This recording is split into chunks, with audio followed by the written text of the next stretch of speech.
Hello, and welcome back to another episode of Critical Reactions with your host, Bryan.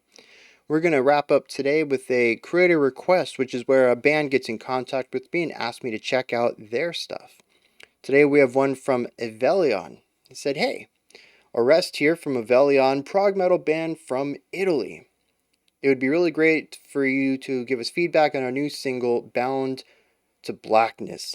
There's a crazy instrumental part that starts at 341, and we think our music will fit very well on your channel." So, let's dive into this. This is Bound to Blackness by AVELION.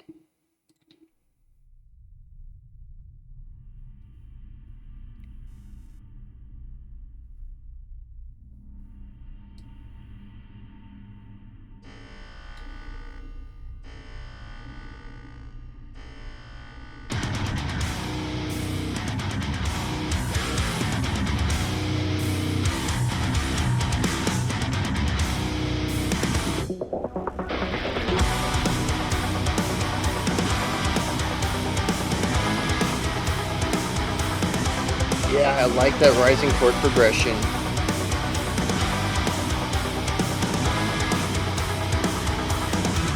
Oh, I didn't notice it came in early. The second chord comes in on a downbeat of 4 rather than 1 of the new bar. Love hearing that bass.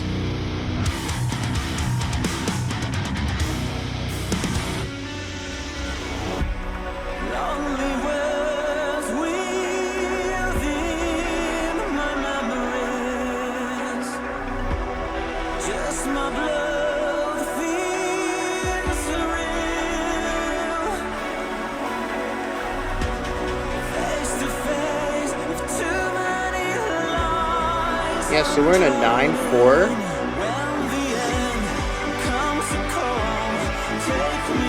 Now we're in a 4-4. Okay. Oh! Yeah, very Dream Theater, bringing in the chords just a hair bit early.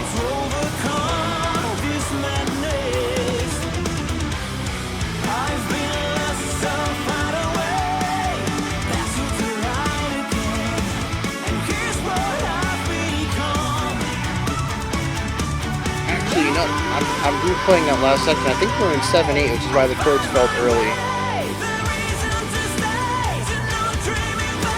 Very powerful vocals.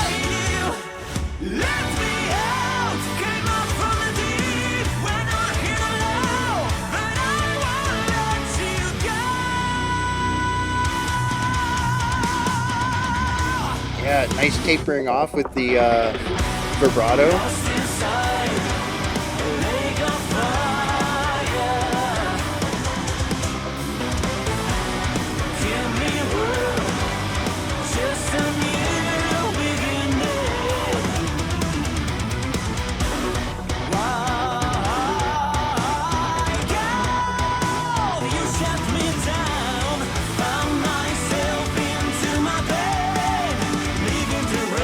Shifting from minor to major, from our verse to a chorus.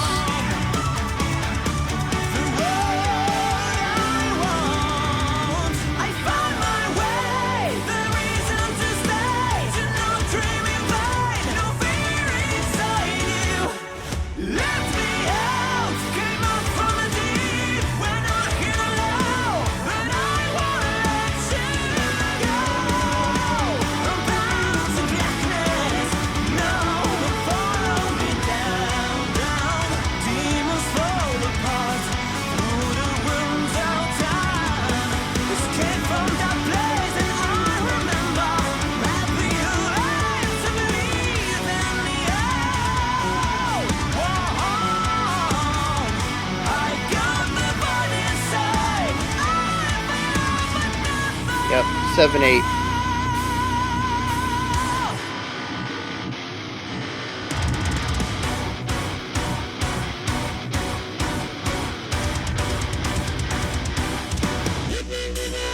I really like the separation of sound there with the synth on the right and the guitars on the left in the last section.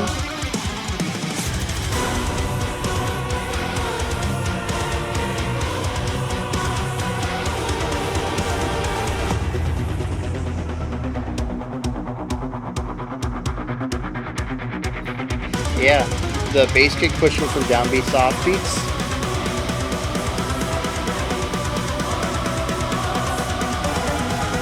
The choir is a really nice touch here too.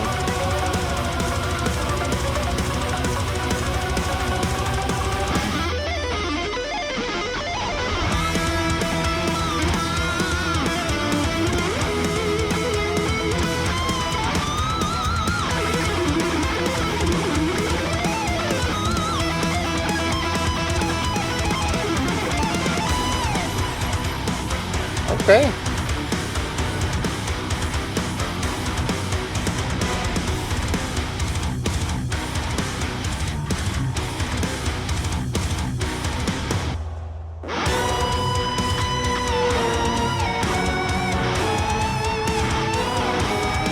Yeah, pairing it with the choir.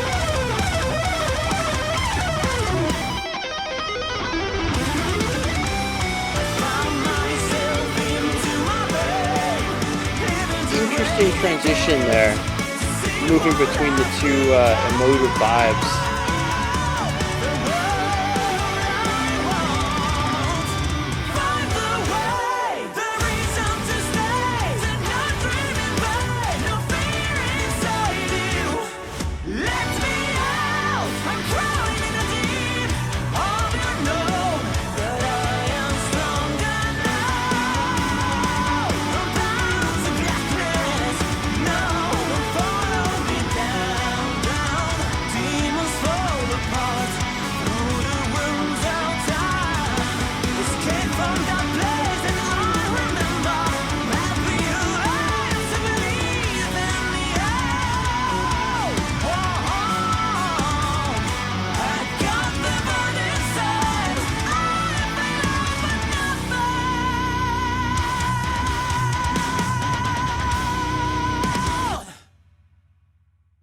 Yeah, very solid track. I think my only criticism on it, and we're just going to start with this because there's a lot I'm going to praise. So we're just going to start with the small section. Would be coming out of that guitar solo into our final chorus. I would really have loved it if the guitar solo in that final bit of shred would actually shift modes to introduce the return back to major. Um, Otherwise, that section felt a bit. It felt a bit rough.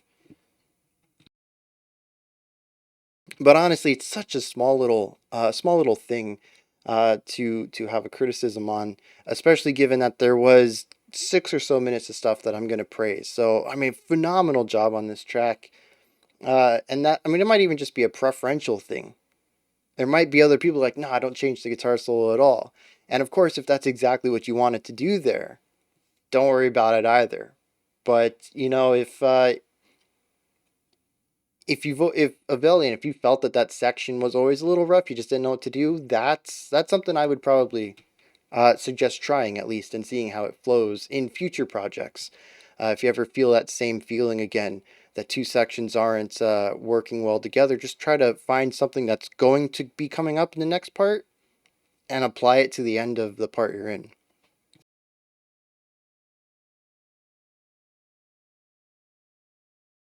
So though, what in here is doing good though? And that's like everything. Like there's so much I want to talk about here. Sorry. So we're gonna start with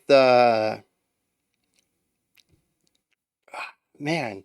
We're gonna start with the bridge, which I think is the big moment that really works for me. It's where everything starts to really come together for me. We have the guitars. Actually, some of this is in con. Let's start from the beginning, right? Because some of the stuff I want to say about the bridge is actually in contrast to what happens in our verse chorus prior to it. Um, so we introduced the song with some synthy stuff, some guitar stuff, some drum stuff. Really get a chance to show everybody off. Our vocals come in about an octave lower than they're going to be in the chorus, which really allows that contrast, the big booming power to be presented. So it's interesting, we get to hear a little bit of the instruments showing off, but not the vocalist showing off yet. Um, but as soon as we hit the verse, we shift away from more melodic writing to more textural writing. And this is where I get lost a little bit. I understand the allure of it, I understand why people enjoy it.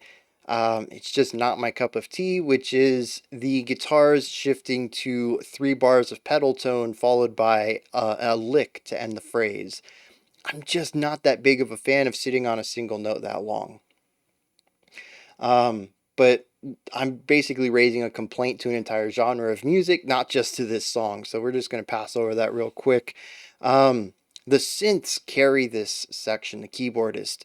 They drive all of the melodic movement alongside the vocalist. We move from this into the chorus, which gets very major chord, just very powerful vibes to them. The vocalist goes up to an octave higher and just starts belting everything out. Absolutely love this moment. The guitars can shift from their pedal tone writing to chords to support the vocalist. And everything here just really, it gets amped up to 11, where prior to this we had not a lot of, but we had a bit of sparseness in our foundational stuff, everything under the vocals. Now we have a very full sound that feels like it's supporting these very powerful vocals. It comes together very well. And we do this back and forth. We do the verse and then the chorus again. As far as the way I view them, they're very functional. They do the jobs well, but they are not the highlight to me. The intro sort of gives us a little bit of foreshadowing of what we're going to see in the bridge, which, at least to me, is the big moment of the song, because we shift away from these tropes, I would almost say, of our instrument writing for more interesting melodic lines and counterpoint. Our bridge introduces guitar riffs. Now, we do have some guitar lines that return back to that pedal note writing, but for the most part, we have 2 guitar solos in here, which showcase some shredding. There's some decent pacing to it, but for the most part, it is forward driving. The drums get a chance to show off with a couple of really choice drum fills in there. And even our synthesizer gets to shift away from melody and chord to a foundational idea. A textural idea where we get we actually get a pedal note idea in our keyboardist. And visually, you can even see this. We shifted over to bring his left arm onto the keyboard as well to hit the pedal note. And we have like a do do da da do da da do da do da da da da da da da da da da, where we have this pedal note that keeps coming up every once in a while in this rhythmically disjointed idea. So it's very cool to see the keyboardist actually take 3 roles here: melody, chord, and texture. The guitars took melody, chord, and texture as well. Just very nice to see the roles being passed around between everybody this way. Really enjoy that. Um, and then, of course, our bridge takes us out back into the final chorus. I wish there was a little bit of a variation in here, but that's just my typical wishes. I prefer a final chorus to have something in it that, for, in a sense, justifies its inclusion to be listened to a third time. That's a personal bias, though. And that's a very quick overview of the song as a whole. Now, of course, being that it is prog rock, it's interesting that we can still break it down into a verse, chorus, bridge, chorus. It fits in that very traditional song structure. However, our bridge is multifaceted. We could probably, instead of just calling it a C, it's probably like a C, a D, and an E. Maybe just a C and a D. But the proggy aspect that I get out of it that's most prominent, though, is going to be chordal. There's some really interesting chords throughout here that I enjoy with the metal sound, but the secondary aspect to me is going to be time signature. That is something that is constantly in flux here. We have a lot of sections that are in 4/4. Our verse and chorus are in 4/4. Our pre-chorus, though, is in 7/8. Well, it actually fluctuates. We get a few bars of 7/8, and then a few bars of 4/4, and then a few bars of 7/8, a few bars of 4/4. Um, Actually, I nodded my head along with the beat there at the end, shifting between the 7 and the 4. Um, and our intro was in 9/4. Not all of the intro, just was it like 8 bars leading into our first verse was in 9/4. So a lot of this song is positioned around 4/4, around 4 bar phrases of 4/4 with subtle, um, well, I guess around 2 bar phrases. Yeah, 2 bar phrases. Uh, Either subtly adding a little bit more or taking a little bit of the bar away. But it's all focused around that 4/4 idea. So we end up hearing a song that is mostly followable. Everything feels very connected, even though there are so many different jumps between the time signatures. I think it was overall done rather well. Um, as far as the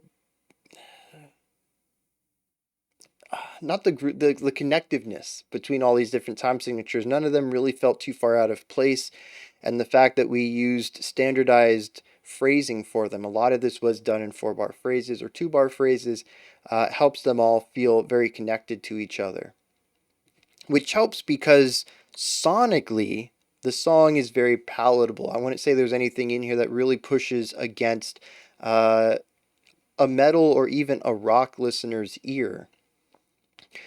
So keeping it groovy, keeping the rough, not rough, disjointed time signatures listenable really helps with getting, I think, the intended audience across. Now, there's one last thing I need to talk about before we hit the lyrics. I hope there's lyrics. All right, cool. There's lyrics right here. Thanks so much. There's been a few bands lately for creator requests that do not put their lyrics in their description and don't put it on lyric sites, and it makes it very difficult to do a lyrical analysis when I can't find it. So I'm very, very fortunate to bands who put it right in the description. It guarantees I can find it easy. Anyways, the last thing we got to talk about is wearing your inspirations on your sleeve. There's so many ideas in here that when I hear them, I immediately think of Dream Theater in particular, not any other prog metal bands, not uh, any bands that also are inspired by Dream Theater. I specifically hear a lot of Dream Theater in here, for better or worse. Um, I think, let me see, they have 900 subscribers, and oh, they're actually a very old band. Their first song came out 9 years ago. I was going to assume this was a debut album. However, it does seem like they took a few breaks. They had a 4 year shift from their second to third album, or second to third video, and then we got to a point where they were releasing one song a year. Hopefully this is where it sticks, because prior to Bound to Blackness, the last one was 2 years ago, uh, which was actually an instrumental version. Oh, it looks like they had a vocal edition. Looks like they were looking for a vocalist. I mean, if this is their vocalist that they came out of, I think they found it. Uh, I'm hoping that they've got their footing now. That's what I'm really hoping for. It looks like they've been trying to get this off the ground for 9 years. And I think this band is really solid where it's at. Um, so yeah, technically this is a debut for the band ish. A really solid ground though. I would like to hear a little bit more of their own style in here. Like I said, I do hear a lot of Dream Theater, but I think that's something that can come down the road. Right now, I think it's most important to solidify their sound and practice getting the songs out. Put a full album out with this singer, if I'm reading this correctly, and get that experience of making an album, even if everything on it is going to get directly compared to Dream Theater. Then explore your sound as a prog rock band. That's what I want to see. I want to see a sophomore album that pushes the boundaries a little bit. All right, we're going to hit some lyrics here, then we're going to wrap this up. Lonely words within my memories, just my blood feels real, face to face with too many lies. I'm drowning when the end comes to call, take me home.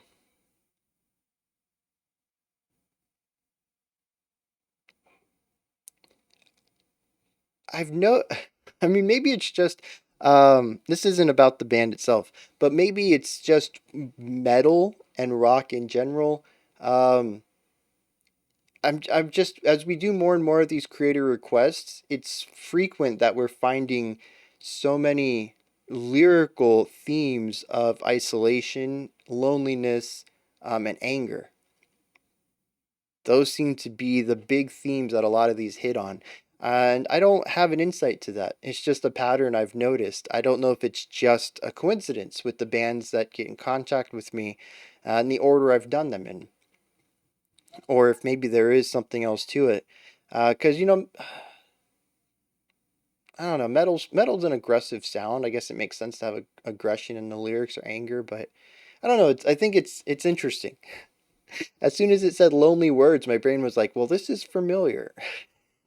Like I said, it's not a comment on the band. It's more of a comment on just the series of bands and the order we've done them in.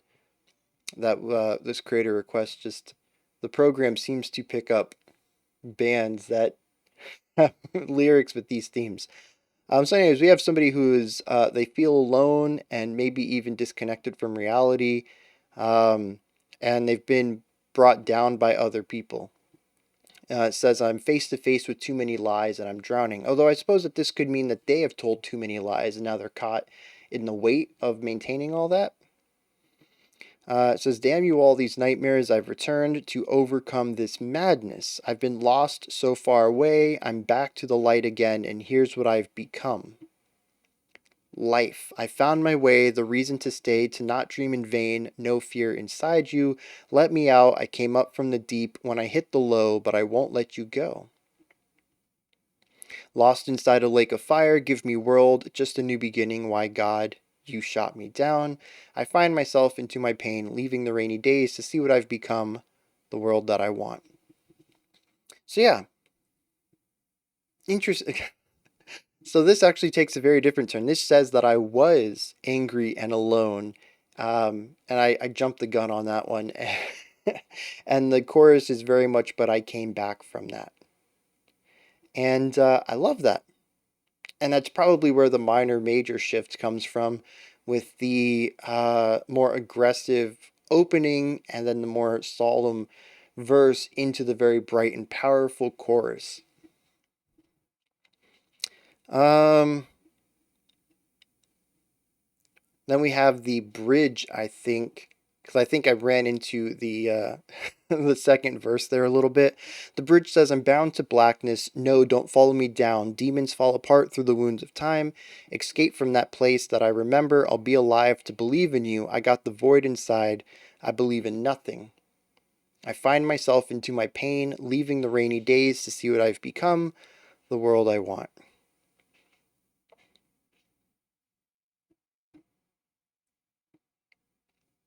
Interesting. So he says that I've escaped the darkness, but the void is still a part of me, and because of that, I don't believe in anything. I'm bound to that blackness, but I'm stronger now that I've crawled out of the unknown. Either I'm missing something, or this is a very conflicting story where he is both devoid of the darkness. He has escaped it and has become better and stronger, but also the darkness is a part of him and it clouds his judgment so that he believes in nothing. Well, even stranger, two lines before that, I'll be alive to believe in you. I've got the void inside, I believe in nothing. Two lines apart, I feel contradiction. So basically, the bridge itself is something I'm not exactly lining up with, but so much of the rest of the song, the verse chorus stuff, I really enjoy. All right, those are my thoughts on AVELION's Bound to Blackness. This is where you guys come in. Hit me up in the comments. Let me know what you thought of this one. Anything that stood out to you, anything you'd like to add on to what I said or correct me on, let me know in the comments. Above that, if you could, head into the description box. My links won't be there, but AVELION's will if you're interested in checking out more of their stuff. I'll have their socials and their streaming platforms there. We have one more creator request coming out today. Otherwise, I'll be back Sunday for the Patreon live stream and then Monday for next week's theme. Until next time, remember to be critical, not cynical, of the music you listen to, and have a fantastic morning, afternoon, or evening whenever you choose to watch my videos.